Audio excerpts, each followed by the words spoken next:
నమస్తే రమగారు. నమస్తే జయ. రమగారు, మనం లాస్ట్ టైం కూర్చున్నప్పుడు ఒక వీడియో చేశామండి అత్తగారుల గురించి. వాళ్ళ డామినేటింగ్ కానీ, వాళ్ళ బిహేవియర్ కానీ, ఎలా ఉండాలి, ఎలా ఉండకూడదు అని ఒకళ్ళు మనకి ఒక క్వశ్చన్ రేస్ చేశారు. ఒక ప్రశ్నకి సమాధానంగా మాట్లాడాం. అయితే మీరు అప్పుడే అన్నారు, ఓన్లీ అత్తగారి గురించే మాట్లాడితే మిగతా వాళ్ళందరూ నా మీద పోట్లాడతారు జయ, కోడళ్ళు కూడా వాళ్ళు ఎలా ఉండాలి అనే విషయం మనం ఒక వీడియో చేద్దామని. సో ఆ టాపిక్ తీసుకుందామండి ఈరోజు. కోడళ్ళు వాళ్ళ బిహేవియర్ ఎలా ఉంటుంది, ఎలా ఉండాలి. ఇప్పుడు ఇవి అన్ని రకాలు ఉంటాయి జయ. మెతగ్గా ఉండే అత్తగారులు ఉన్నారు, డామినేటింగ్గా ఉండే అత్తగారులు ఉన్నారు. ఈ అత్తగారుల కాళ్ళ కింద పడి నలిగిపోయి జీవితాలు దుర్భరం చేసుకునే కోడళ్ళు ఉన్నారు. అత్తగారులను అసలు అన్నం కూడా పెట్టకుండా ఆస్తంతా ఓడలాక్కుని మొగుళ్ళని సొంతం చేసుకునే కోడళ్ళు ఉన్నారు. రెండూ ఉన్నారు. కాకపోతే మనకు సాధారణంగా కోడంటికం అన్న మాట మాత్రం మనం ఎక్కువగా వింటాం. అత్తగారులు కోడళ్ళని ఇబ్బంది పెడతారు అనేది మనం ఎక్కువగా వింటూ ఉంటాం, అదే వింటాం. అవును. ఇప్పుడు కోడళ్ళ బిహేవియర్ వల్ల చాలా బాధపడే అత్తగారులు కూడా ఉన్నారు. హింసని అనుభవించేవాళ్ళు, పారిపోయేందుకు వెళ్ళిపోయేందుకు ఇంకొక దారి లేక, వృద్ధాప్యానికి వచ్చేసి అనారోగ్యాలు వచ్చేసి ఎక్కడికి వెళ్ళేందుకు వేరే దారి లేక, ఉన్న ఒక్క కొడుకుని వదిలిపెట్టలేక, ఒకళ్ళు లేదా ఇద్దరే కదా ఈరోజు సంతానం. అవునండి. ఆర్థికపరమైన ఇబ్బందులతోటి లేదా అనారోగ్యాలతోటి లేదా ఏమిటంటే డిపెండెన్సీ, ఎవరి మీదైనా ఇండిపెండెంట్గా ఉండలేక చాలా క్లిష్టమైన పరిస్థితిని అనుభవిస్తూ కోడళ్లతో పాటే చచ్చినట్టు ఉండవలసిన పరిస్థితి ఉన్న అత్తగారులు కూడా కోకొల్లలుగా ఉన్నారు ఇవాళ రేపు. ఆడపిల్లలందరూ ఇంచుమించుగా చదువుకుంటున్నారు, ఉద్యోగాలు చేస్తున్నారు. ఎంతో కొంత, చిన్నదో పొన్నదో ఏదో ఒకటి. ఈ ఉద్యోగాలు చేసే కోడళ్ళకి ఇంట్లో అత్తగారు ఉన్నారనుకో, తాము బయటికి వెళ్తారు, ఇల్లు అత్తగారు నడపాలి, మంచి చెడు మొత్తం ఆవిడే చూడాలి, వాళ్ళే చూసుకోవాలి. ఆ అమ్మాయి కొన్ని పనులు చేస్తుంది, ఏదో కొంత చేస్తుంది. కాకపోతే ఎట్లా చేస్తారంటే వీళ్ళు చేకేం చేస్తారు అనే ధోరణిలో బిహేవ్ చేస్తారు. చాలామంది ఆడపిల్లలకి తమ అమ్మ కరెక్టు, తమ అత్తగారు తప్పు. వాళ్ళ అమ్మ ఎన్ని తిట్టిపోసినా, ఎంత పెట్టకుండా చేసినా, తనని సరిగ్గా చూసినా చూడకపోయినా కూడా, అంటే ఆ తల్లికి ఆవిడ పరిస్థితి ఏదో ఉంటుంది, తల్లి ఇంపార్టెంట్. ఎన్ని రకాలు చేసినా ఏదో విసుకుందో, కసుకుందో, కేకలేసిందో, చిరాకు పడిందో అత్తగారు నచ్చదు. ఈవిడ మనిషే, ఈవిడికి ఇలాంటివి ఉంటాయి అని అనిపించదు. మన అమ్మ విసుకుంటే మనకు అలవాటుగా ఉంటుంది, అత్తగారు విసుకుంటే తప్పుగా ఉంటుంది. ఏమంటారు, ఈ ఊరికి ఆ ఊరు ఎంత దూరం, ఆ ఊరికి ఈ ఊరు కూడా అంతే దూరం. అవును. ఆ ఇంగితం లేకుండా పోతుంది చాలా మందికి. ఇవాళ రేపు అని అందరికీ ఉంటారు కదా. అంటే ఈ రోజుల్లో కోడళ్ళు ఇలా ఉన్నారు అని నేను అన్న జయ, అది చాలా తప్పు. ఈ రోజుల్లో కోడళ్ళు కాదు, కోడళ్ళు ఏ రోజుల్లో అయినా ఉన్నారు ఇలాంటి వాళ్ళు. దాష్టికం చేసే అత్తగారులు అన్ని కాలాల్లో ఉన్నట్టే ఇట్లా పొగరుబోత్తనంగా ప్రవర్తించే కోడళ్ళు ఎంతమందో అప్పుడు ఉన్నారు, పాత రోజుల్లోనూ ఉన్నారు, ఇప్పుడు ఉన్నారు. అత్తగారులకి అన్నం పెట్టకుండా అరుగుల మీదకి తోసేసిన కాలం చూసాం మేము, మాకు తెలుసు అలాంటివి జరిగేవి ఇది వరకు. ఇప్పుడు కూడా అలాంటి పరిస్థితి ఉంది.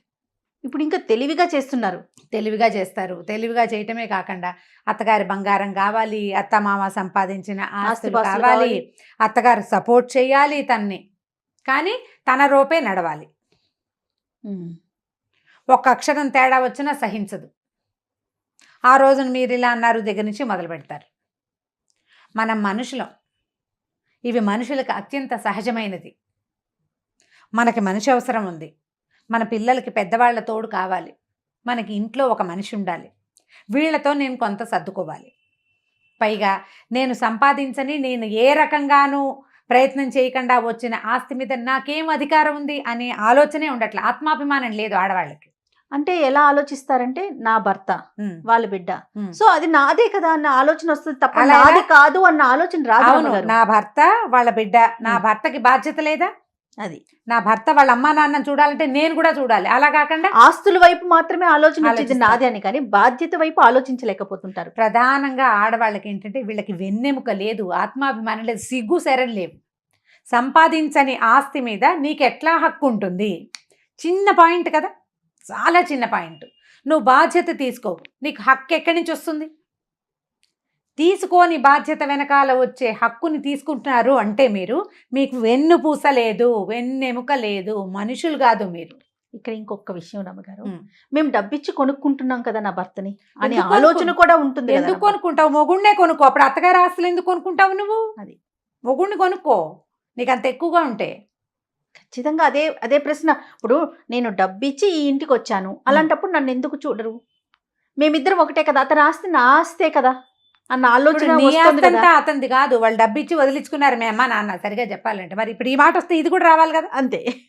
ఆ మాట వస్తే ఇది కూడా రావాలి. ఈ డబ్బు ఇచ్చాము అనే పాయింట్ అసలు పాయింటే కాదు జయ. ఇప్పుడు అసలు అలాంటి ఆలోచన లేదు. ఇప్పుడు చాలా ప్రధానమైనది ఏంటంటే అత్తవారిని బాధ్యత నువ్వు తీసుకోవు. ఓ ఇద్దరు పెద్దవాళ్ళదో ఒక పెద్దవాళ్ళదో బాధ్యత తీసుకోనప్పుడు వాళ్ళ ఆస్తి తీసుకునే హక్కు నీకెక్కడిది అని నిన్ను నువ్వు ప్రశ్నించుకో. ప్రతి ఆడపిల్ల ప్రశ్నించుకోవాలి. ఇలా ప్రవర్తించే కోడళ్ళంతా క్వశ్చన్ చేసుకోవాలి. నీకే బాధ్యత లేదు, మర్యాద లేదు. వాళ్ళు సంపాదించిన ఆస్తి ఎలా తీసుకుంటావు నువ్వు? అది చెత్తపుట్టగా ఉంది నీకు. చెత్తపుట్టలో చేయి పెడతావా? పెట్టవే నువ్వు. ఇంకెక్కడ కనీసం ఆలోచన రావాలి కదా. అది మార్చుకోవాలి. ఆ ఐడియాలజీ మారాలి, అది మార్చాలి. ఆడవాళ్ళలో ఈ రకమైన ధోరణిని ప్రధానంగా మగవాళ్ళు దీన్ని ఎంకరేజ్ చెయ్యకూడదు. అవునండి, ఎంకరేజ్ చేయకూడదు. నువ్వు మా అమ్మని చూడవు, మా అమ్మతో మాట్లాడవు, మా అమ్మ అంటే నీకు పడదు. మరి ఆవిడ సంవత్సరానికి ఒకసారి ఇచ్చే డబ్బు ఎందుకు? ఆవిడ ఒంటి మీద ఉన్న బంగారం ఎందుకు? ఆవిడ వెనకాల రాబోయే రేపొద్దున డబ్బులు ఎందుకు? ఆవిడ మనవళ్ళకి ఇచ్చుకుంటుంది, నీకు ఇవ్వదు. ఆవిడ తదనంతరం వస్తుంది మనవాళ్ళకి, నీకు కాదు. నువ్వు అందులో అనుభవించడానికి ఏ అవకాశం నీకు లేదు. ఇప్పుడు ఇవన్నీ ఆస్తులు వస్తువులు ఉంటే ఒక విషయం, లేని లేని వాళ్ళ పరిస్థితి ఏంటి? లేని వాళ్ళ ఉన్న పరిస్థితి. వాళ్ళకే చూడని పరిస్థితి ఉంది. అవును, నిజం. ఇప్పుడు లేకపోయినా కనీసం కొంత వయసు వచ్చే వరకు ఇంట్లో ఉన్న పెద్దవాళ్ళు ఆడో మగో పని చేస్తారు. అవును, పని చేసిన మనుషులకి కనీసమైన మర్యాద ఇవ్వవా నువ్వు? ఆ రకంగా చూసుకున్నా, ఆ రకంగా చూసిన కనీసమైన మర్యాద ఇవ్వాలి కదా. కనీసంగా వేళకు భోజనము, పడుకునేందుకు ఎంతో కొంత వసతి, ఇబ్బంది పెట్టకుండా ఉండటం. నీకు డిజేబుల్డ్గా అయిపోతారు కొంతమంది పరిస్థితులు, కరెక్టు. అప్పుడు నువ్వు భరించలేవు. నీకు రాదా రేపొద్దున ఈ స్థితి? అది మనం నువ్వేం అమృతం తాగి పుట్టావు కాదుగా. నీకు కూడా వృద్ధాప్యం వస్తుంది, నీకు కూడా ముసలితనం వస్తుంది, నీకు కొడుకులు ఉన్నారు. రేపొద్దున ఈ అరుగు రేపొద్దున నీకు కూడా సంప్రాప్తిస్తుంది. అంతే. ఈ ఓల్డేజ్ హోము నీకు కూడా వస్తుంది. ఓల్డేజ్ హోమ్ రాదా నీకు? అప్పుడు ఇంకా సొఫిస్టికేటెడ్ హోమ్స్ ఉండవు, ఉంటాయి కదా. మనం ఒక వీడియో చేశాను అమ్మగారు, మీకు గుర్తుందో లేదో.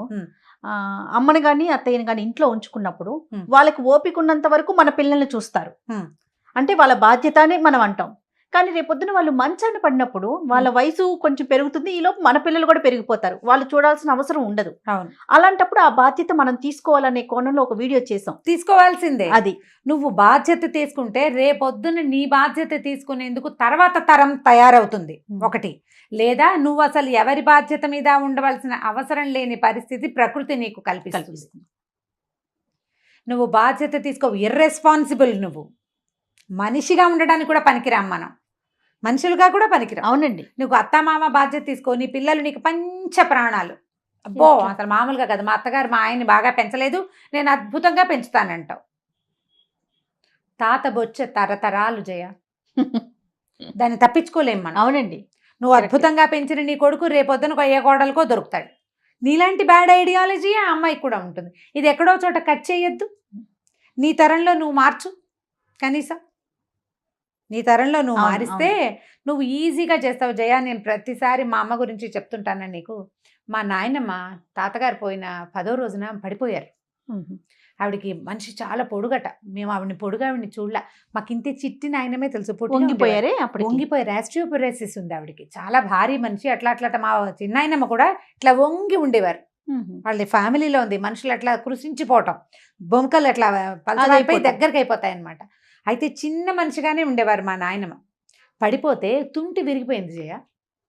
తుంటి విరిగితే అప్పుడు డాక్టర్ గారు, ధన్వంతరి గారే అనుకుంటా, ఆపరేషన్ చేయలేము, పెద్ద వయసు, బోన్స్ బాగా పెలిసిబారిపోయి పలచబడిపోయినాయి, మంచంలో ఉంచండి అంటే 3 years నా తాతగారు పోయారు, నాన్న పోయారు. తర్వాత మా అక్కయ్య పెళ్ళయింది, అన్నయ్య పెళ్ళి కూడా అయిన తర్వాత 3 ఏళ్ళు పూర్తిగా నిండేదాకా ఉన్నారు మా నాయనమ్మ. ఆ 3 ఏళ్ళు ఆవిడ మంచానే ఉన్నారు. మేమే ఎవరో ఒకళ్ళని ఎత్తి పక్కన పట్టుకుని, మా అమ్మ ఎంత ఓపికగా చూసిందంటే ఆవిడ్ని. మేము ఎవరో ఒకళ్ళం ఖచ్చితంగా పిల్లలు, మా అమ్మ ఎక్కడికైనా వెళ్ళాల్సి వస్తే ఓ పిల్ల, 2 పిల్లలు ఇంట్లో ఉండేవాళ్ళం. ఆవిడకి మధ్యాహ్నం వేసరికి ఇంత ఉప్మా చేసి పెట్టాలి, పిచ్చి ఉప్మా. అది కూడా అదైనా సరే ఎంత బాగా చేసిందో, కుట్టేమో ఉప్మా అని చాలా సంతోషించేది పాపం మా నాయనమ్మ. చాలా చిన్న తిండి చూసేవాళ్ళం మేమే బాగా. మా అమ్మ అయితే ఎంత అట్మోస్ట్ కేర్ ఇచ్చింది మా నాయనమ్మకి. చివరికి మా అమ్మ ఎవరితోటి ఏమి చేయించుకోకుండా స్విచ్ ఆఫ్ చేసినట్టు వెళ్ళిపోయారు. నేను దాన్ని బాగా నమ్ముతాను జయ. ప్రతి వాళ్ళకి నేను ఇదే చెప్తాను. నేను చెప్పే ప్రతి కథలోనూ ఈ పాయింట్ ఉంటుంది. నేను జీవితాన్ని చూడటం వల్లే నాకు ఆ మాట వచ్చింది.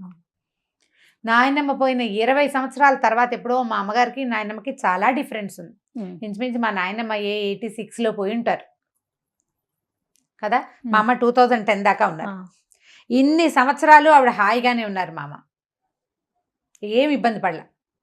ఒకసారి చిన్న అనారోగ్యం వచ్చింది, మా ఇంటికే వచ్చారు, క్యూర్ అయిపోయారు, నార్మల్ అయిపోయారు. అందరికీ ఇలాగే ఉంటుంది. అంటే నువ్వు చేసి లోపల మనసు ఉంది చూసావా, నువ్వు సరిగ్గా చెయ్యి, నీకు సరైనది వస్తుంది. 100% సరైనది వచ్చి తీరుతుంది. నీకు ఏదైనా ఇబ్బంది వచ్చినా కూడా భగవంతుడు ట్రై చేస్తాడు దాన్ని సరిగ్గా చేయటానికి. నీ లోపల దాన్ని చూస్తాడు దేవుడు. నువ్వు పైన ఏ రంగుని భగవంతుడు అక్కర్లా, నువ్వు రంగు రూపు, నువ్వు పెట్టే పువ్వు, నువ్వు పెట్టే ప్రసాదం కాదు, నీ లోపలి గుండె, నీ ఆత్మలో ఎలాంటిది ఉంది అనేదే భగవంతుడికి కావాలి. అదే మన చుట్టూతా ఉన్న ప్రకృతి చూస్తుంది. నాకు మీరు చెప్పే దాంట్లో బాగా నచ్చే ఒక పదం అంతే, ప్రకృతి చూస్తుంది, ప్రపంచం చూస్తూ ఉంటుంది మనని.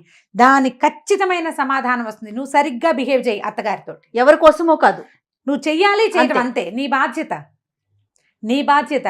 నీ మొహాన్ని నువ్వు అద్దంలో చూసుకున్నట్టుగా చెయ్యాలి, బాధ్యతని చెయ్యి. నీకు అసలు ఎవరి మీద నువ్వు డిపెండ్ అవ్వక్కర్లేకుండా వెళ్ళిపోయే పరిస్థితే నీకు ఇస్తాడు భగవంతుడు. నువ్వు ఇవాల్టి రోజున రేపు నా భవిష్యత్తుని ఎవ్వరూ ఆలోచించరు జయ. కానీ మనం లాంగ్ స్టాండింగ్ ప్లాన్ ఎలా చేస్తాం?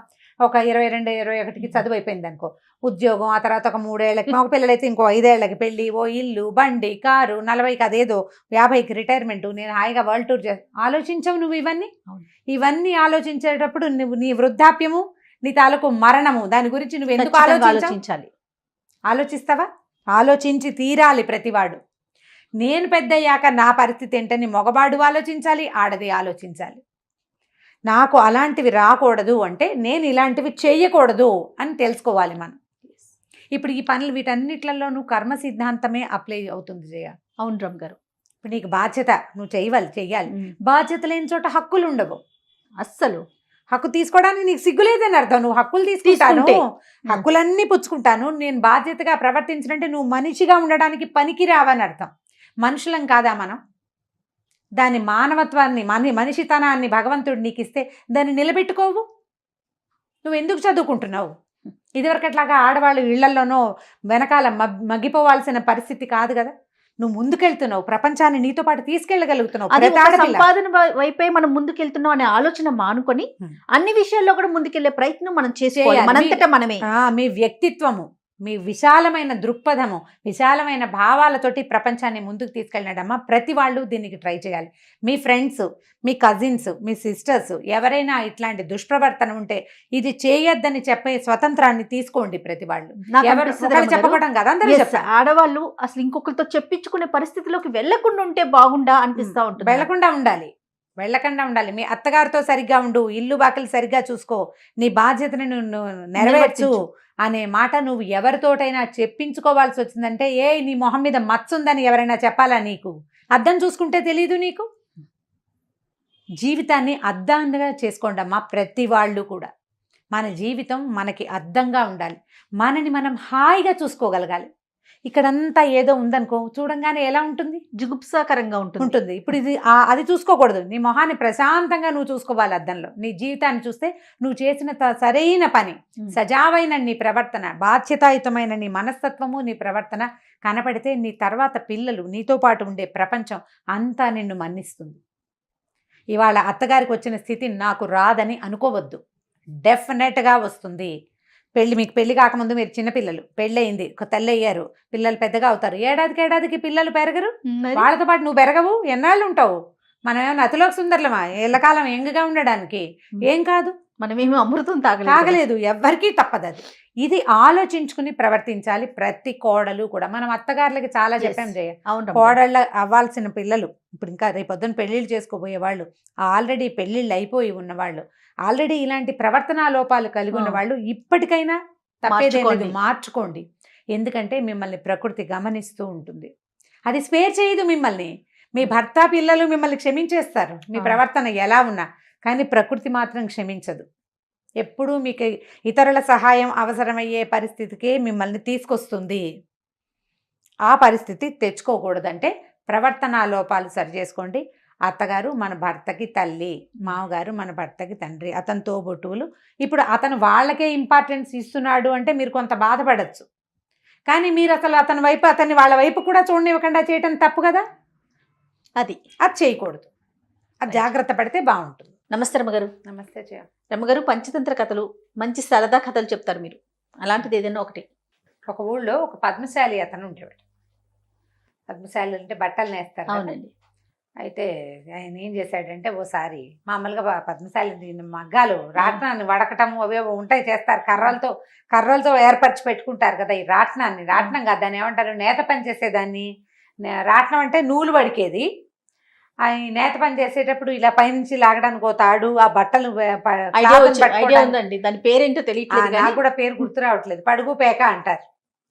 అది పడుగు పేక, నిలువుదారం అడ్డదారాన్ని పడుగు పేక అంటారు. అదే జ్ఞాపకం ఉన్నాయి, ఏవో కొన్ని పదాలే గుర్తుంది.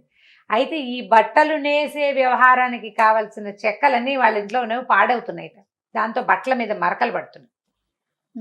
రోజు ఒక వస్త్రం నేయగలిగేవాడు. మెషిన్లు పాడైపోయినాయి, కర్రలు కొత్తవి తెచ్చుకుందామని అడవిలో ఓ చెట్టు దగ్గరికి వెళ్ళాడు. ఆ చెట్టు ఏంటంటే ప్రత్యేకమైన చెట్టు, అది దీనికి యూజ్ అయ్యేది అనమాట.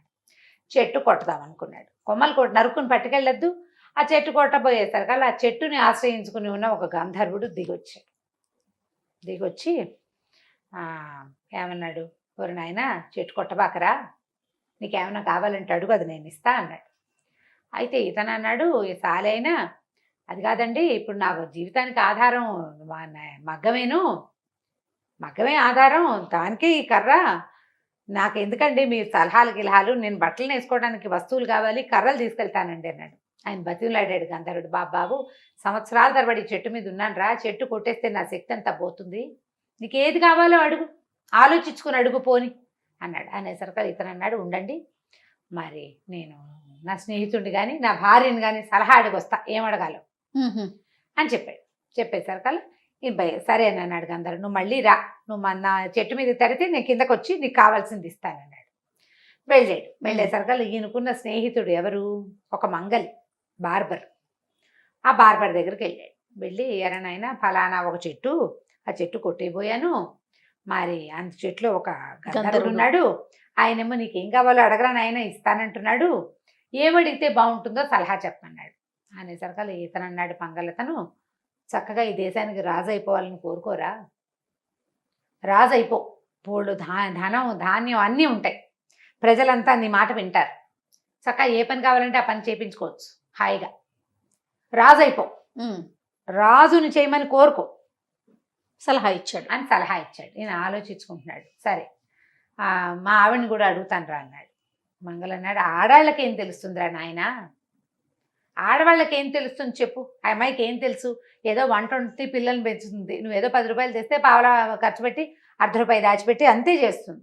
ఆడవాళ్ళకి తెలియదురా ఇలాంటివన్నీను, మనమే ఆలోచించుకోవాలి. నేను నీకు ఇంత మంచి సలహా చెప్పాను, రాజు అయిపోయే సలహా ఎవడైనా చెప్తాడా, స్నేహితుడు చెప్తాడు రా, ఫ్రెండ్ ఒకడే నిన్ను రాజుని చేయాలనుకుంటాడు, నా ఫ్రెండ్ ఎప్పుడు కింగ్లో ఉండాలని కోరుకుంటారు స్నేహితులు అన్నాడు. అనేసరికల్లా అలా కాదురా, నిజమే నువ్వు చెప్పావు, కానీ మా ఆవిడని కూడా అడగని, పాపం రేపొద్దు నేను రాజు అయితే రాణి అయ్యేది నువ్వు కాదు, నా భార్య కదా, పాయింటే కదా, మంచి భర్త అండి, చాలా మంచి భర్త వాడు, నువ్వు రాజుగారి ఫ్రెండ్వే అవుతావు, రాణి అయ్యేది నా భార్య, ఆ అమ్మాయికి ఏమి ఇంట్రెస్ట్ ఉందో ఒకసారి అడుగుతాను రా అన్నాడు. సరే నీ ఏడుపు నువ్వు ఏడమన్నాడు ఆయన.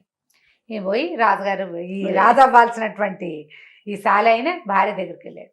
ఏమే ఆ చెట్టు ఫలానా చెట్టు కొట్టబోయాను, గంధర్వుడు ఒక ఆయన దేవుడిలాగా ఉన్నాడు వచ్చాడు, ఏం కావాలో కోరుకోమన్నాడు, నా ఫ్రెండ్ ఉన్నాడే ఫలానా మంగళవాడు, వాడేమో రాజు అయిపోవని కోరుకోరా, రాజు అవ్వమని అన్నాడు. అనేసరికల్లా ఈవిడంది, వాడు బాగుందా, రాజు అయితే ఎన్ని కష్టాలండి, ప్రజలందరినీ రాజే చూసుకోవాలా, ఈ ప్రజలకి ఓ పనే సత్రాలు కట్టించాలి, చెట్లు నాటాలి, చెరువులు తవ్వించాలి, మంచి చెడు మొత్తం ఎన్ని చూడాలి పనులు. రాజులైతే ఎందుకు వచ్చిన పనులండి, ఏదో రాజరికం, మనకి దిక్కుమాల రాజరికం. ఒక పని చేయండి, మీరు రోజు ఒక వస్త్రం నేస్తున్నారు 2 చేతులతోటి, ఒక్క వస్త్రం నేస్తే మనకు ఆహారానికి సరిపోతుంది, ఏదో పావలా దాచుకుంటున్నాం రోజు. ఇంకో 2 చేతులు ఉన్నాయనుకోండి మీకు, 2 వస్త్రాలు నేస్తారు, ఒక వస్త్రం డబ్బులు వాడుకుంటాం, 2వ వస్త్రం డబ్బులు మిగిలిపోతాయి చక్కగా. ఓకే, మరి ఇప్పుడు 2 చేతులతో ఒక మొహంతో పని చేయటం కుదరదు, అందుకని 2 మొహాలు, ఒక మొహం ఎక్స్ట్రా, జత చేతులు ఎక్స్ట్రా అడగండి. ఇంకో మొహము ఒక జత చేతులు ఉంటే ఈ మొహము ఈ చేతులు ఒక బటన్ వేస్తాయి, రెండో మొహము రెండో చేతులు ఇంకో బటన్ వేస్తాయి. ఆ బటన్ ఏమో అమ్మేసుకుందాము, ఈ బటన్ ఏమో దాచేసుకుందాము డబ్బులు. ఒకటి వాడుకుందాం, ఇంకోటి దాచుకుందాం వచ్చిన డబ్బులు. అనగానే ఎంత ఐడియా!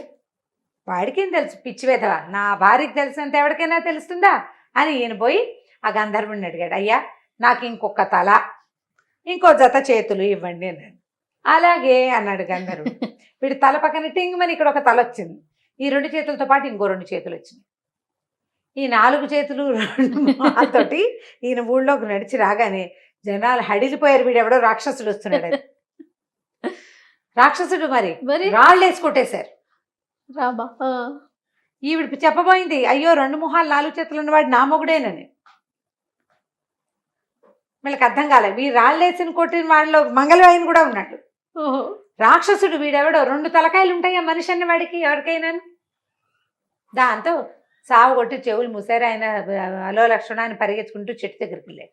గంధర్వుడు అన్నాడు, నేను నీకు వరం ఇవ్వగలను కానీ తీయలేను నాయన, నేను వరం ఇవ్వగలను, ఇచ్చేసా, అయిపోయింది, వెళ్ళిపో, ఇక నేను నీకు ఒక్క వరం ఇస్తానన్నా, నువ్వు అడిగా ఇచ్చా, దీన్ని తీసేయండి అంటే నా వల్ల కాదు, ఎలాగోలా బతుకంటే ఆ అడవిలో పడి ఆ చెట్టు ఇచ్చి పెళ్ళం పిచ్చి మొహంతి దాని మాట విన్నాను అనవసరంగా అని తిట్టుకుని ఆ అడవిలోనే పడి వాడి జీవితం అంతా అలాగే అయిపోయింది. తన భర్త ఏమైపోయాడో పాపం ఆవిడికి తెలియనే లేదు.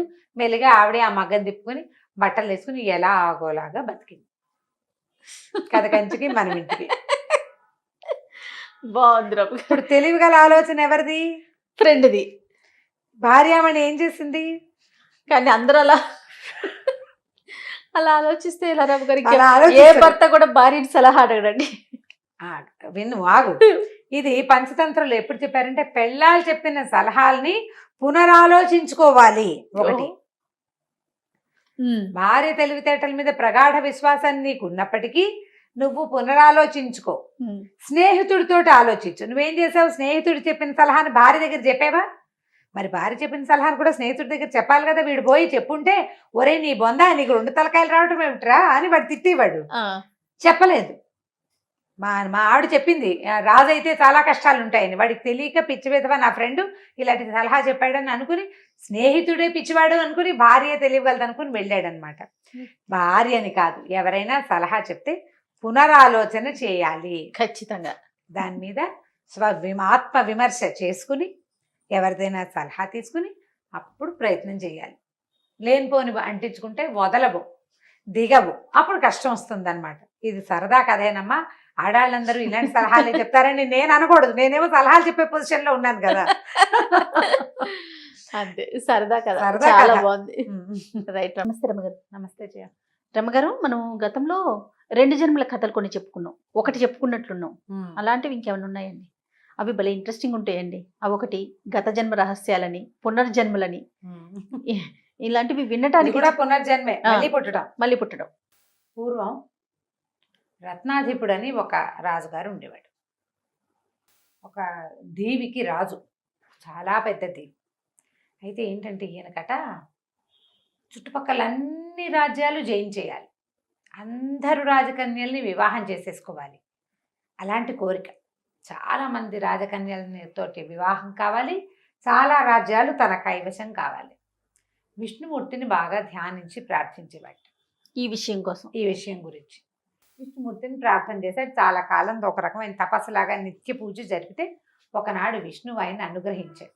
ఏం చెప్పాడంటే, నాయన, ఒక శ్వేతరశ్మి అని ఒక ఏనుగు ఉంది, నా అనుజ్ఞతోటి నీకు ఇచ్చాధారి అంటే ఎప్పుడు కావాలంటే అప్పుడు ప్రత్యక్షమయ్యేలాంటి ఒక ఏనుగుని నీకు కానుకగా ఇస్తాను. నువ్వు ఆ ఏనుగుని ఎక్కి ఏ రాజ్యానికి వెళ్తే ఆ రాజు నా యొక్క ప్రేరేపణతోటే తన కూతుర్నిచ్చి నీకు వివాహం చేస్తాడు, నీకు కప్పాలు చెల్లించి నీకు లోబడిపోతాడు అని వరం ఇచ్చాడు. వరం ఇస్తే అతనికి బ్రహ్మాండమైన తెల్లని ఏనుగు, 4 దంతాలున్నది, ఐరావతంలాగా కనపడే ఒక ఏనుగు, శ్వేతరశ్మి అనే ఏనుగు మబ్బుల్లో నుంచి దిగి వచ్చేసింది దీనికోసం. అది ఏనుగుని అధిరోహించి తిరిగేవాడు. ఒక్కొక్క రాజ్యాన్ని జయించాడు. ఎంతమందో రాజుల్ని జయించేశాడు. అందరూ ఒప్పేసుకున్నారు. 80,000 మంది రాజుల్ని జయించి 80,000 మంది రాజకన్యకల్ని వివాహం చేసుకున్నాడు ఇతను.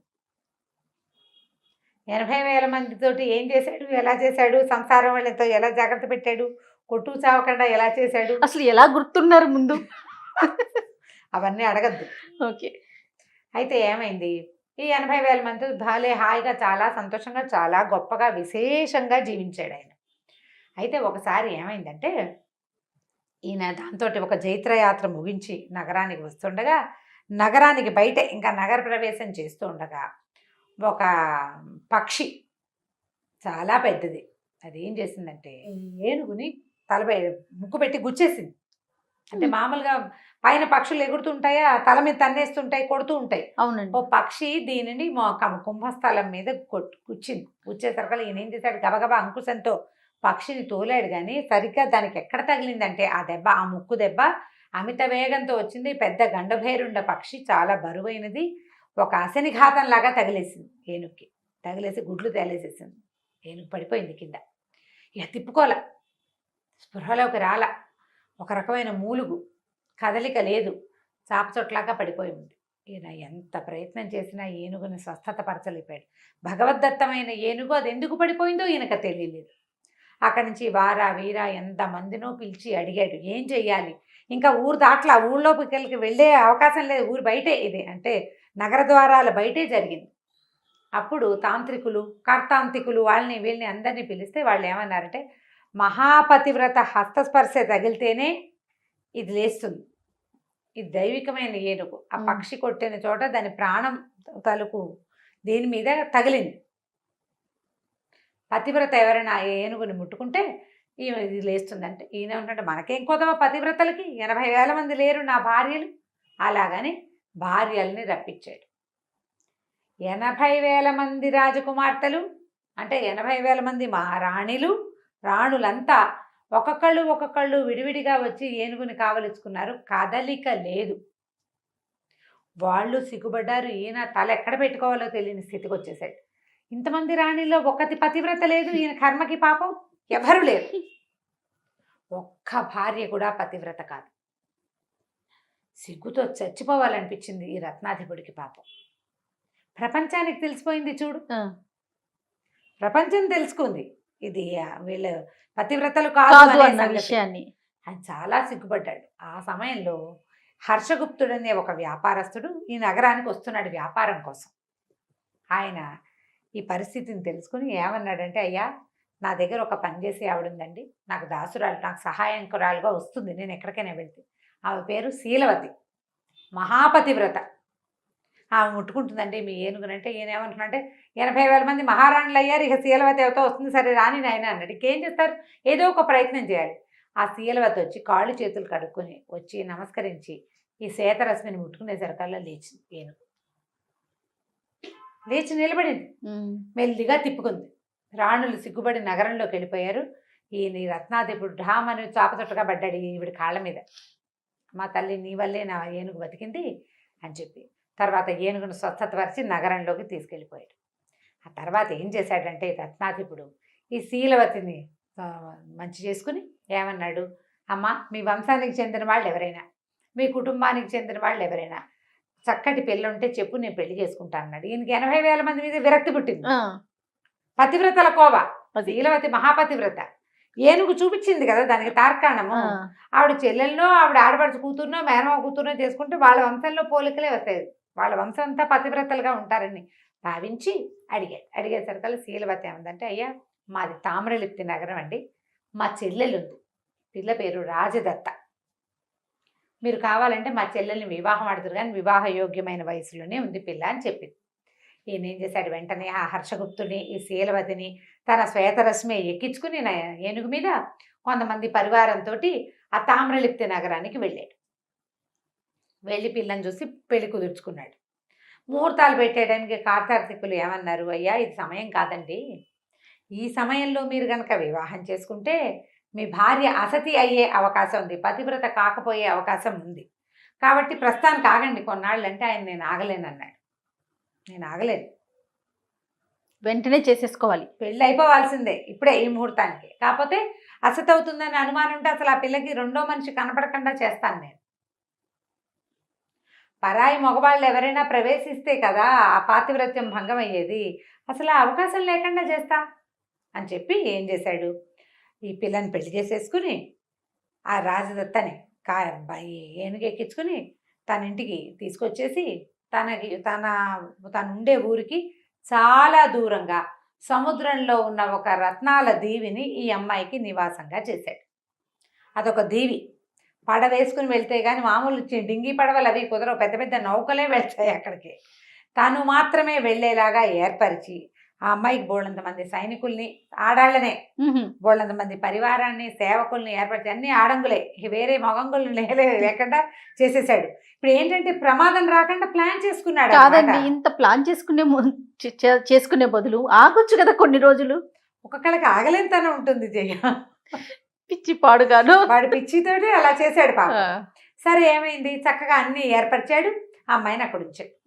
వారానికి ఒకసారి 2 సార్లు తను వస్తూ ఉండేవాడు భార్య దగ్గరికి. అయితే ఒకనాడు ఏమైంది, ఓ రోజు రేపొద్దున్నే తెల్లవారుజామున వెళ్ళిపోవాలంటే ఆ అమ్మాయి ఆ తెల్లవారుజామున భర్తను వదిలిపెట్ట. ఉండు నాకు తల్లి తీరలేదు నువ్వు అంటే, అతను అప్పుడప్పుడు వస్తున్నాడు. ఉండిపో నేను ఒకదాన్ని ఉండలేకపోతున్నానని బాగా బతిమలాడి. ఆయన ఏమన్నాడు, ఎందుకు రేపు రాను, మళ్ళీ ఒక్క రోజుకి వచ్చినప్పుడు ఈసారి 4 రోజులు ఉంటా అని, అక్కడ అవసరమైన పని ఉంది, రాజకార్యం ఉందని ఆ పిల్లని వదిలిపెట్టి బయలుదేరాడు. ఈ భర్త వెళ్ళిపోయాడు, నౌకలో పడి వెళ్ళిపోయాడు. ఈ అమ్మాయి ఆ గేటు బయట నిలబడి ఆ నౌకలకేసే చూస్తోంది. ఇంతలో ఏమైంది, ఈయన ఇటు వెళ్ళాడు, అటువైపు నుంచి ఆ సముద్ర తీరం నుంచి ఒక కుర్రాడు నడిచొచ్చాడు. అతను ఎవరా ఏమిటా అని అడిగింది. అతను ఏంటంటే ఏదో ఒక ఊరు నుంచి బయలుదేరాడు పడవలో. ఆ పడవ కాస్త బోల్తా పడింది. ఇతను అంటే నీళ్ళల్లో ఎట్లా మునిగి ఇక్కడికి చేరాడు. చక్కటి వయసులో ఉన్న కుర్రాడు. రత్నాచిప్పుడు కొద్దిగా పెద్దవాడు. ఈ కుర్రాడు ఈ అమ్మాయికి అనురూపమైన వయసు ఉన్నవాడు. దాంతో ఈ అమ్మాయి ఏం చేసింది, రారా నాకు అతిథిగా ఉందుగానని చెప్పేసి లోపల తీసుకెళ్ళి, రాణి గారు, ఆవిడని కాదనే వాళ్ళు ఎవరు అక్కడ, అంతా ఆవిడ ఇష్ట ప్రకారమే సాగుతుంది. ఆవిడికి మంచి చెడు శుద్ధులు చెప్పే జనం ఎవరు లేరు అక్కడ. ఆ కుర్రాడిని తీసుకెళ్ళి చక్కగా వాడికి బట్టలు అవి మార్పించి, స్నానం చేయించి, బట్టలు మార్పించి, శుభ్రంగా తాగడానికి తినడానికి అన్నీ ఏర్పాటు చేసి, మంచము పక్క ఒకవాడికి ఒక గది ఏర్పాటు చేసి అతనితో పాటు ఆ గదిలోకి వెళ్ళిపోయింది అమ్మాయి. ఏకాంతం, భర్త లేకపోవటం, అక్కడ తన మాట కాదనే వాళ్ళు ఎవరూ లేకపోవటం, తనకి అరుదుగా దొరికినటువంటి ఈ అవకాశంతో ఆ అమ్మాయి కాస్త అతనితో స్పెండ్ చేయటం మొదలుపెట్టేసింది. ఒక్కరోజు గడిచింది. ఈయన రత్నాధిపుడు వెనక్కి వచ్చి తన భార్యతోటి ఏకశయ్యాగతుడై ఉన్న ఈ కుర్రాన్ని చూసేసరికల్లా మండిపోయింది అతనికి. ఇదేమిటి, ఎవడరా నువ్వు అని కొట్టాడు. వాడు ఏదో విషయం చెప్పుకున్నాడు. ఆ పూటంతా చాలా గిజాటుగా ఉండి ఏం చేశాడంటే వాడిని మళ్ళీ ఓడెక్కించి పంపించేసి ఇంకిక్కడ ఉంచడం ఎందుకు, దీని పాతివ్రత్యం ఎలాగో గంగపాలు అవనే అయిపోయింది, చీచీ అనుకుని ఆ కుర్రాడిని పంపేశాడు. ఆ కుర్రాడు చూడు ఇక్కడికి వచ్చి ప్రాణాలు దక్కించుకోవడానికి ఈ ప్రాంతానికి వచ్చి ఆ రాణిగారి చేయి చాచి పిలవంగానే ఆమె దగ్గరికి వెళ్ళిపోయాడు. అబ్బాయి ఇది పనికిరాదమ్మా, నేను చేయనని అనలా, వాడి బుద్ధి అలాంటిది. వాడిని పడవ ఎక్కించి పంపిస్తే ఆ పడవలో ఉన్న ఆ సరంగా ఒక ఆయన ఉంటాడు కదా, షిప్ నడిపే ఆయన, పెద్ద నావికుడు, అతని భార్యతోటి కూడా స్నేహం చేసి అతనితోటి చంపబడ్డట ఆ కుర్రాడు. వాడికి మరణమే, వాడి క్యారెక్టరే ఇంకట్లా. ఇతను ఏం చేశాడు, ఈ రాజదత్తని ఇక్కడి నుంచి తీసుకొచ్చేసి తన నగరానికి తెచ్చాక అతనికి ఏమనిపించిందంటే, ఇదేమిటి నాకు ఈ కర్మ, 80,000 మంది రాజకుమార్తెలు వీళ్ళైపోయారు, పతివ్రతలు కాదని నలుగురు ముందు తెలిపింది, నా బతుకు బయటపడింది. ఇది కావాలని శీలవతి చెల్లెలని మహాపతివ్రతల కోవకు చెందిందని తీసుకొచ్చి ఇంత జాగ్రత్తగా ఎక్కడా కనపడకుండా దీంట్లో ఎలాగంటే రామచిలక ప్రాణం లోపల ఎక్కడో పెట్టి రామచిలకలో పెట్టినట్టుగా దాచిపెట్టినా కూడా దీని పాతివ్రత్యం పాడైపోయింది. ఎందుకు నాకు ఈ తపస్సు ఏమిటి, నాకు ఇదేమిటి, రాజ్యం ఏమిటి, నేను రాజుతనం ఏమిటి, నాకు ఇదేం వద్దనిపించేసింది, వద్దని వెళ్ళిపోదాం అనుకున్నాడు. సన్యాసం పుచ్చుకోవాలి, నేను తపస్సు చేసుకుంటాను, నేను ఇంకా అసలు ఉండను వీళ్ళ దగ్గర అని చెప్పి తన రాజ్యాన్ని 4 భాగాలు చేశాడు. తన సంపదని శీలవతికి ఒక పెద్ద ముక్క ఇచ్చేశాడు, రాణులకి కొంత ఇచ్చేసి ఆ రాజదత్తను వదిలిపెట్టి బయలుదేరిపోయాడు. శ్వేతరశ్మిని ఎక్కి బయలుదేరాడు. ఆయన ఇట్లా నగర ద్వారం దాటేసరికల్లా ఈ శ్వేతరశ్మి మృంగుమని మాయమైపోయి ఒక బ్రహ్మాండమైన ఆకారంలో ఉన్న ఒక దివ్య పురుషుడు అక్కడ కనబడ్డాడు. అందరు ఆశ్చర్యపోయారు, ఏమిటిది, ఎవరు, ఎక్కడ ఎక్కడ ఏమిటి అని ఆశ్చర్యపోయేసరికల్లా అతను ఏం చెప్పాడంటే, నేను ఒక గంధర్వుడిని, మేమిద్దరం అన్నదమ్ములం. అయితే నా పేరు సోమప్రభువు, మా అన్నయ్య పేరు దేవప్రభువు. ఆయనకి రాజదత్త కాదు కానీ రాజనిక, రాజశ్రీ అలాంటి పేరున్న ఒక భార్య ఉంది. మహాప్రీతి మా అన్నయ్యకి తన భార్య అంటే, ఆమెను వదిలిపెట్టేవాడు కాదు. అయితే ఒకసారి మేము భగవత్ ప్రార్థన కోసం ఒక దేవాలయానికి వెళ్ళి మేమంతా గంధర్వులం కదా, ఒక చోట కూర్చున్నాం, సంగీత సాధన చేసి దేవుడికి సంగీతాలాపన చేసి భగవత్ సేవ చేస్తారు. ఆ సంగీత సాధన చేస్తూ ఉండగా రాజవతి పేరు, రాజవతి, ఆమెకేసే చూస్తున్నట్ట సిద్ధుడు ఆ సంగీతానికి చూస్తుండేసరికల్లా ఈ అసూయాపరుడైనటువంటి దేవప్రభు అనే మా అన్నయ్య, ఏమిటి నా భార్యకేసి అదే పనిగా చూస్తున్నావు అని చెప్పి కేకలేశాడు. దాంతో సిద్ధుడి కొళ్ళు మండిపోయింది. అవురవరా, నీ భార్యకేసి చూడటం ఏమిట్రా, నీకు ఇంత ఈర్ష్య ఏమిటి, ఇంత అసూయ ఏమిటి? ఆ అమ్మాయి వెప్పిస్తే నీ భార్య సౌందర్యానికి నేను లోబడిపోయినట్ట, సంగీతం కోసం ఆమె కేసు చూస్తున్నాను, నువ్వు ఇంత ఈర్ష్యాలు, నీకు గంధర్వయోనిగా ఉండకూడదు, నువ్వు ఇట్లా ఉండకూడదు, ఎవరైనా నీ భార్య కేసు చూస్తేనే ఆమె పాతివ్రత్యం పోతుందని నీ దుర్బుద్ధి ఉంది చూడు, ఈ బుద్ధి వల్ల నువ్వు మానవ జన్మనెత్తు అన్నాడు. అనేసరికల్లా ఇంతలో ఏమైంది, పక్కనే కూర్చున్నాడు సోమప్రభు తమ్ముడు, ఈయన చిన్న తెల్ల ఏనుగు బొమ్మ ఉంది అతని చేతిలో, ఆటకి తెచ్చుకున్నాడు. ఆ ఏనుగు బొమ్మనైతే ఆ సిద్ధుడికి వేసి విసిరి కొట్టాట, మా అన్నయ్యని శపిస్తావా? విసిరి కొట్టేసరికల్లా, అవురా, అన్నకి తగ్గిన తమ్ముడు వీడు, ఇంత పొగరు ఉంది, నీ ఏ బొమ్మతోటైతే నన్ను కొట్టావో అదే తెల్ల ఏనుగుగా నువ్వు మారిపో, భూలోకంలో పుట్టు నువ్వని శపించాడు. దాంతో ఈయన వీళ్ళు బతిమలాడుకున్నారు, మమ్మల్ని రక్షించమని. అనేసరికల్లా ఆయన ఏమన్నాడంటే, ఈ మాత్సర్యానికి, ఈ రకమైన అసూయాపరత్వానికి నీకు ఖచ్చితంగా శిక్ష పడవలసిందే, భూలోకంలో పుట్టు, 80,000 మందిని వివాహం చేసుకుంటావు, కానీ జనసమూహంలో నీ భార్యలు పతివ్రతలు కాదనే విషయాన్ని నీకు తెలుసుకుంటావు. ఏ భార్యను చూసుకుని నువ్వు ఇంత ఈర్ష్యాగ్రస్తుడివి, అసూయాగ్రస్తుడివి అయ్యావో, ఆ భార్య పరపురుషుడితోటి కలిసి ఉండగా కంటితో చూస్తావు నువ్వు, అప్పుడు కానీ నీకు బుద్ధి రాదు. ఆ తర్వాత నీకు వచ్చిన ఆ వైరాగ్యం వల్ల అప్పుడు నీకు శాప విమోచనం కలుగుతుంది. నువ్వు ఎప్పుడు స్త్రీలని నువ్వు రక్షించకూడదు, మగవాడు స్త్రీలని రక్షించడు, స్త్రీయే స్త్రీని రక్షించుకోవాలి. ఆమె సద్గుణ సంపన్నగా ఉండాలి అని నువ్వు జాగ్రత్త పడ్డం కాదు, నేను సద్గుణగా సంపన్నగా ఉండాలని స్త్రీ భావించాలి. మగవాడు కాపాడి మొదట తండ్రి, తర్వాత భర్త, ఆ తర్వాత కుమారులు స్త్రీని రక్షిస్తామని అనుకోవటం చాలా పొరపాటు. నాకు రక్షణ, నేను రక్ష అని వాళ్ళు భావిస్తేనే వాళ్ళ పాతివ్రత్యము, వాళ్ళ సౌశీల్యము నిలబడుతుంది. ఎవరైనా చూస్తేనే ఏదో అయిపోతుందని నువ్వు అనుకుంటే అది చాలా తప్పు, అది చేయకూడదు. ఇలాంటి గుణం కలిగి ఉన్న మానవుల యొక్క లక్షణం ఇది. నేను రక్షించి కాచి కాపాడతాను, ఎవరు నా పెళ్ళాం వైపు చూడకూడదు లాంటి భావనలు మనుష్య భావనలు. అదే వాళ్ళ నాశనానికి కారణం. నువ్వు అలా మారిపోమని ఆయన శాపం ఇచ్చాడు. శాపావసానం ఏం చెప్పాడంటే, ఎప్పుడైతే నువ్వు భార్యని పరపురుషుడితోటి చూస్తావో, ఎప్పుడు నీకు ఇది వద్దనిపిస్తుందో జీవితం, ఆనాడు నీకు శాప విమోచనం అన్నాడు. అంచేత నాకు శాప విమోచనమైంది, నేను సోమప్రభువు, ఈయన మా అన్నయ్య దేవప్రభువు అని చెప్పేసరికల్లా ఆయనకి మొత్తం జ్ఞాపకం వచ్చింది. ఈ ఈయనకి రథాధిపుడికి జ్ఞాపకం వచ్చి, ఓహో, అయితే నా భార్య రాజదత్తే, ఆనాటి రాజవతి. వెంటనే తన భార్యను కూడా పిలిపించుకున్నాడు అతను. ఎవరు? శీలవతి చెల్లిని. శీలవతి చెల్లి, తన భార్య ఆవిడే కదా. ముగ్గురు కలిసి గంధర్వులుగా మారిపోయి తమ లోకానికి వెళ్ళిపోయారు. మొదట గంధర్వులుగా ఉన్న వీళ్ళు ఈ ఈర్ష్యాపరత్వము, అసూయాపరత్వము, తన భార్యను ఎవరు చూడకూడదు అనే ఒక దిక్కుమాల గుణంతో మానవులుగా జన్మించవలసి వచ్చింది. జన్మించి ఎలాంటి అవమానం పొందాడు అతను? వీడి పెళ్ళాం పతివ్రతలు కాదు, వీడి భార్యలు అంటే ఎంత చిన్నతనం. 80,000 మంది. అదే 80,000 మంది, మళ్ళీ మామూలు వాళ్ళు కాదు, రాజకుమార్తెలు. కావాలని చేసుకున్న శీలవతి చెల్లెలు కూడా శీలవతి కాలేదు చివరికి. అలాంటి పరిస్థితిని ఈర్ష్యాపరత్వమే అతనికి తీసుకొచ్చింది. ఈ సందర్భంగా ఆ కథలో చెప్పబడేది ఏంటంటే, స్త్రీని పురుషుడు రక్షిస్తున్నాడు అని అనుకోవటం భ్రమ. స్త్రీకి రక్షణ ఆమె యొక్క సౌజన్యము, సౌశీల్యమే, కానీ మగవాడు ఆమెను ఇతరుల నుంచి కాపాడలేడు. వాళ్ళకి వశం కాకూడదు, ఇంకొకళ్ళని నా జీవితంలోకి రానివ్వకూడదని ఆ స్త్రీ అనుకుంటే ఎలాంటి పరిస్థితుల్లోనూ ఆమె పాతివ్రత్యాన్ని తప్పదు. నువ్వు కాచి కాపాడి ఎక్కడైనా తీసుకెళ్ళి చీకటి గుహలో దాచేసినా అక్కడ కూడా ఏదో ఒకటి జరుగుతుంది పొరపాటు. ఉమ్. ఆమె అనుకోవాలి. ఆ సందర్భంగా ఈ కథ చెప్తారు. కథా సరిసాగరంలో కథే ఇది. చాలా బాగుంది రమ్మగారు. ఇంకొక స్టోరీతో మళ్ళీ కలుద్దాం. నమస్తే. నమస్తే జయ.